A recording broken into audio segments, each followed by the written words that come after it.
Cleve Backster has earned a reputation as the world's foremost authority on the polygraph. Well, as of February 2nd, 1966, I'd been in the polygraph field full-time for 18 years. And this particular morning, I'd been working all night in the laboratory and had decided to water a plant in the lab, very similar to the plant here, Dracaena cane plant. My thought was that as the moisture arrived to the leaf of the plant, the plant should be a better conductor, and I should get a reading on the chart. Well, strangely enough, I didn't get this at all, and in fact, it did just the opposite. Instead of the tracing edging upward as it should have on the chart, it went into sort of a wild excitation, very similar to the first part of a human taking a polygraph test. But then it occurred to me, just about 14 minutes along, what would be the real optimum threat to the well-being of a plant. In fact, the imagery of fire entered my mind, and I not only thought, but I fully intended to burn the very leaf that was being tested with a match. Now, I had no matches in the room at the time, and I don't smoke, and I had to go next door to my secretary's area to get a match.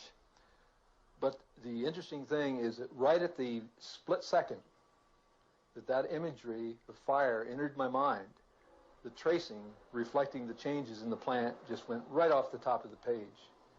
And the only thing that occurred at that time, no lighting of a match, nothing else, merely the imagery of fire.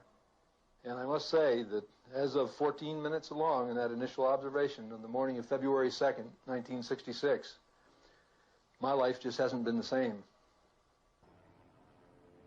Responding to the initial experience, when a plant apparently read his mind, Backster works nights on his own in his small laboratory. His goal is to perfect an experiment that will satisfy the rigid criteria of the scientific establishment.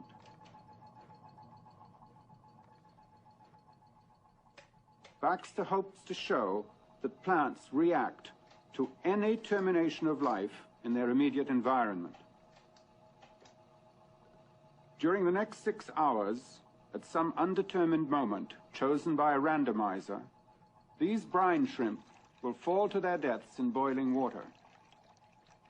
By totally automating his equipment, Backster is determined to eliminate human influence. In another room, completely separate from his laboratory, Backster has placed a philodendron plant, a polygraph, and a videotape recorder. Carefully, he places a leaf between a pair of electrodes that will monitor the electrical activity of the plant. As he has done during countless police interrogations, Backster establishes a baseline on his polygraph to get an accurate recording of the reaction of his subjects. The video recorder will tape the details of the experiment in Backster's absence.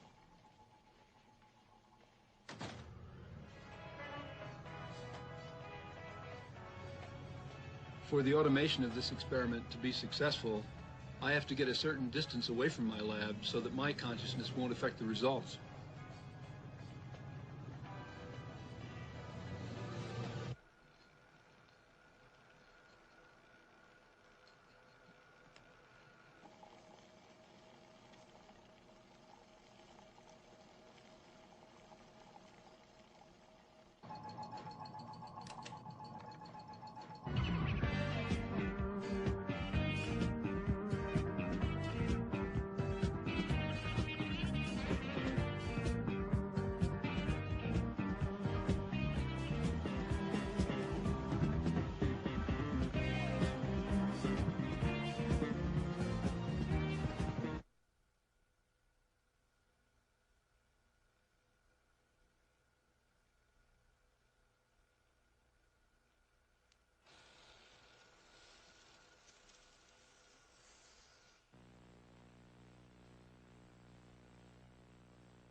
I hadn't previously experienced any direct or indirect exposure to mystical philosophies. My contacts had been well within the establishment, particularly federal government agencies and law enforcement. Before working with plants, I hadn't really thought much about the idea of greater consciousness or awareness. Now I look around, but what I see has a different meaning.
The California dawn often finds Cleve Backster still at work in a small room behind his laboratory.